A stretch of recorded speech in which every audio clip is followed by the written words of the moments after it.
Hello ನಮಸ್ತೆ students, welcome back to anti clock coaching academy. ನಾನು Nikhilesh, anti clock coaching ಅಕಾಡೆಮಿಯಿಂದ.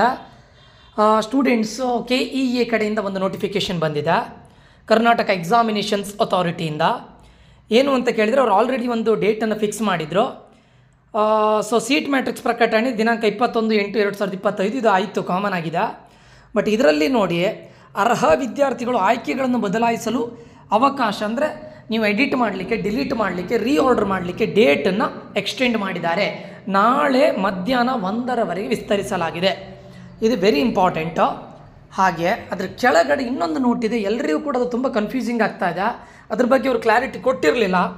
ಮೊದಲನೇ ಸುತ್ತಿನಲ್ಲಿ ಹಂಚಿಕೆಯಾದ ಸೀಟನ್ನು ಚಾಯ್ಸ್ 1 ಮತ್ತು ಚಾಯ್ಸ್ 2 ರದ್ದುಪಡಿಸಲು ಇಚ್ಛಿಸುವ ಅಭ್ಯರ್ಥಿಗಳು ದಿನಾಂಕ 26/8/2025 ಬೆಳಗ್ಗೆ 11ರವರೆಗೆ KEA ಯಾರ್ಯಾರು ಫಸ್ಟ್ ರೌಂಡಲ್ಲಿ ಚಾಯ್ಸ್ 1 ಮಾಡಿ ಅಥವಾ ಚಾಯ್ಸ್ 2 ಮಾಡಿ, ಈಗ ನೆಕ್ಸ್ಟ್ ರೌಂಡಿಗೆ ಪಾರ್ಟಿಸಿಪೇಟ್ ಮಾಡ್ತಾ ಇರ್ತೀರಾ. ಚಾಯ್ಸ್ 2 ಮಾಡಿದರೆ, ಚಾಯ್ಸ್ 1 ಮಾಡಿದರೆ ನೀವು ಯಾರಾದರೂ ರದ್ದುಪಡಿಸಿಕೊಳ್ಬೇಕು ಅಂತಿದ್ರೆ KEA ಬೆಂಗಳೂರು ಇಲ್ಲಿಗೆ ಖುದ್ದಾಗಿ ಪಡಿಸಿಕೊಳ್ಳಬಹುದು. ಅಂದರೆ ನಾಳೆ ಮಧ್ಯಾಹ್ನ 1ರವರೆಗೆ 11ರವರೆಗೆ, ನಿಮಗೆ ಬೆಳಿಗ್ಗೆ 11ರವರೆಗೆ ಟೈಮ್ ಇದೆ. ಅಷ್ಟರ ಒಳಗಡೆ ರದ್ದುಪಡಿಸಿಕೊಳ್ಳಬೇಕು. ನಿಯಮಾನುಸಾರ ದಂಡ ಪಾವತಿ ಅನ್ವಯಿಸುತ್ತದೆ. ಇಲ್ಲಿ ದಂಡ ಪಾವತಿ ಇದೆ ಅಂತ, ಏನೋ 5,000 ಸಮಥಿಂಗ್ ತಗೊಳ್ತಾರೆ, ಅದು ಇರುತ್ತೆ. ಯಾರು ರೌಂಡ್ 1ನಲ್ಲಿ ಚಾಯ್ಸ್ 1 ತಗೊಂಡು. ಈಗ ಎಲ್ರಿಗೂ ಡೌಟ್ ಇರೋದು, ಸರ್ ನಾವೀಗ ರೌಂಡ್ 1ನಲ್ಲಿ ಇಂಜಿನಿಯರಿಂಗ್ ಕಾಲೇಜ್ ಆಯಿತು, ಚಾಯ್ಸ್ 2 ಮಾಡಿ ನೆಕ್ಸ್ಟ್ ರೌಂಡಿಗೆ ಹೋಗಿದ್ವಿ.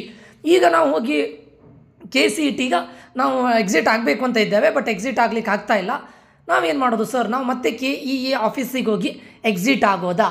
ನಾನು ಜಸ್ಟ್ ಒಂದು 5 ಮಿನಿಟ್ಸ್ ಬ್ಯಾಕ್ KEA ಆಫೀಸಿಗೆ ಕಾಲ್ ಮಾಡಿ ಕೇಳಿದಾಗ ಅವ್ರು ಏನು ಹೇಳಿದ್ದಾರೆ, ನೀವು ನಿಮಗೆ ಅದೇ ಚಾಯ್ಸ್ 1 ಚಾಯ್ಸ್ 2 ಮಾಡಿ ರೌಂಡ್ 2 ಹೋಗಿದ್ದಾರಲ್ಲ, ಅದನ್ನು ನೀವು ಇದು ಮಾಡಲಿಕ್ಕಂದ್ರೆ ಕ್ಯಾನ್ಸಲ್ ಮಾಡಲಿಕ್ಕೆ ಬೇಕು ಅಂತಿದ್ರೆ ನಾಳೆವರೆಗೆ ಟೈಮ್ ಇದೆ, KEA ಆಫೀಸಿಗೆ ಬರಬೇಕು ಅಂತ ಹೇಳಿದ್ದಾರೆ.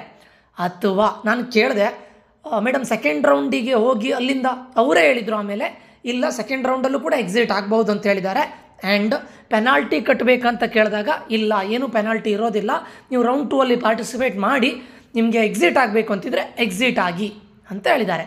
ಅಂದರೆ ಮೀನಿಂಗ್ ಟು ಸೇ ದಟ್ ಕೊಟ್ಟಿರೋ ಕಾಲೇಜಿನ ಒಂದೇ ಆಕ್ಸೆಪ್ಟ್ ಮಾಡಬೇಕು, ಇಲ್ಲ ಎಕ್ಸಿಟ್ ಆಗಬೇಕು ಅಷ್ಟೇ ಅಂತೆ, ಆಯಿತಾ? ಸೊ ಅದಕ್ಕೂ ಕೂಡ ಪೆನಾಲ್ಟಿ ಇಲ್ಲ. ಯಾಕಂದರೆ ಕ್ಲಿಯರ್ ಕಟ್ಟಾಗಿ ಪ್ರಸನ್ನಕುಮಾರ್ ಸರ್ ಅವರು ಕೂಡ ಇದಕ್ಕೆ ಬಂದಾಗ, ಯೂಟ್ಯೂಬ್ ಲೈವಲ್ಲಿ ಬಂದಾಗ ಅಲ್ಲೂ ಕೂಡ ಹೇಳಲಿಲ್ಲ ಯಾರಿಗೆ ಇದು ಅಂದರೆ ಪೆನಾಲ್ಟಿ ಇದೆ, ಯಾರು ಬರಬೇಕು, ಮೆಡಿಕಲ್ ಸ್ಟೂಡೆಂಟ್ಸ್ಗಳು ಬರಬೇಕಾ, ಇಂಜಿನಿಯರಿಂಗ್ ಸ್ಟೂಡೆಂಟ್ಸ್ಗಳು ಬರಬೇಕಾ, ಅದ್ರ ಬಗ್ಗೆ ಹೇಳಿರಲಿಲ್ಲ. ಬಟ್ ಇದರಲ್ಲೂ ಕೂಡ ಸ್ಪೆಸಿಫಿಕಲಿ ಮೆನ್ಷನ್ ಮಾಡಲಿಲ್ಲ ಇಂಜಿನಿಯರಿಂಗ ಮೆಡಿಕಲ್ಲ ಅಂತ. ಅದಕ್ಕೆ ಸ್ವಲ್ಪ ಡೌಟ್ ಇದ್ದಿತ್ತು. ನಾನು KEA ಆಫೀಸಿಗೆ ಕಾಲ್ ಮಾಡಿದಾಗ ಅವ್ರು ಹಾಗೆ ಹೇಳಿದರು, ನೀವು ಕ್ಯಾನ್ಸಲ್ ಮಾಡ್ಬೋದು.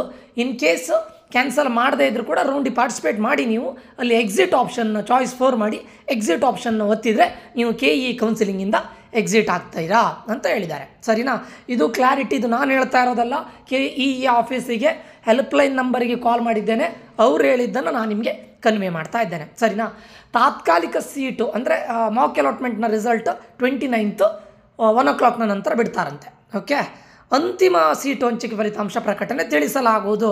ಯಾಕಂದರೆ ಇದು ಲೇಟ್ ಆಗುತ್ತೆ, ಪಕ್ಕ ಲೇಟ್ ಆಗುತ್ತೆ. ಆ್ಯಂಡ್ 2ನೇ ಸುತ್ತಿನ ಸೀಟು ಹಂಚಿಕೆ ಫಲಿತಾಂಶದ ನಂತರ ಚಾಯ್ಸ್ 1 ಅಥವಾ ಚಾಯ್ಸ್ 4 ಆಯ್ಕೆ ಮಾಡಿಕೊಳ್ಳಬಹುದು. ಗೊತ್ತಾಯ್ತಲ್ಲ? ಸೊ ಎಲ್ರಿಗೂ ಇದೇ ಡೌಟ್ ಇತ್ತು, ಸರ್ ನಾನು KCET ಕೌನ್ಸಿಲಿಂದ ಎಕ್ಸಿಟ್ ಆಗಬೇಕು ಸರ್, ನಂಗಲ್ಲಿ ಪೆನಾಲ್ಟಿ ಇದೆ ಅಂತ ಕೊಡ್ತಾ ಇದೆ, ನಾವು ಲಾಗಿನ್ ಆದಾಗ you must accept the college ಅಂತ ಇದೆ ಅಂತ ಹೇಳ್ತಾ ಇದ್ದೀರಾ. ಬಟ್ ಇದನ್ನು ನಾನು ಒಂದು ನೋಟಿಫಿಕೇಷನಲ್ಲಿ ಹಾಗೆ ಕೊಟ್ಟಿದ್ದಾರೆ, ಚಾಯ್ಸ್ 1 ಇದೆ, ಚಾಯ್ಸ್ 4 ಇದೆ, ಎಕ್ಸಿಟ್ ಆಗ್ಬೋದು ಅಂತ. ಇನ್ನೊಂದು ನಾನು KEA ಆಫೀಸಿಗೆ ಹೆಲ್ಪ್ಲೈನ್ ನಂಬರಿಗೆ ಕಾಲ್ ಮಾಡಿದಾಗಲೂ ಅವ್ರು ಇದನ್ನೇ ಹೇಳಿದ್ದಾರೆ, ಪೆನಾಲ್ಟಿ ಇರೋದಿಲ್ಲಂತೆ, ನೀವು ಏನು ಹೇಳ್ತಾರೆ ಇದರಲ್ಲಿ ಪಾರ್ಟಿಸಿಪೇಟ್ ಮಾಡಿ, ಕೌನ್ಸಿಲಿಂಗಲ್ಲಿ ಪಾರ್ಟಿಸಿಪೇಟ್ ಮಾಡಿ ಚಾಯ್ಸ್ 4 ಕೊಟ್ಟು ಎಕ್ಸಿಟ್ ಆಗ್ಬೋದಂತೆ, ಆಯಿತಾ?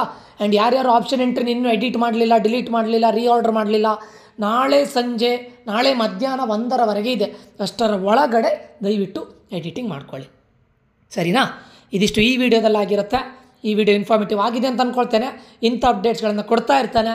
ಈ ಅಪ್ಡೇಟ್ಗಳು ನಿಮಗೆ ಆನ್ ಟೈಮ್ ರೀಚ್ ಆಗಬೇಕು ಅಂತಿದ್ರೆ ಸಬ್ಸ್ಕ್ರೈಬ್ ಮಾಡೋದನ್ನು ಮರಿಬೇಡಿ, ಶೇರ್ ಮಾಡಿ, ಲೈಕ್ ಮಾಡಿ ಅಂತ ಹೇಳ್ತಾ ನಾನು ನಿಖಿಲೇಶ್ ಸೈನ್ ಆಫ್ ಆಗ್ತಾ ಇದ್ದೇನೆ. Until that, love you all, bye, take care.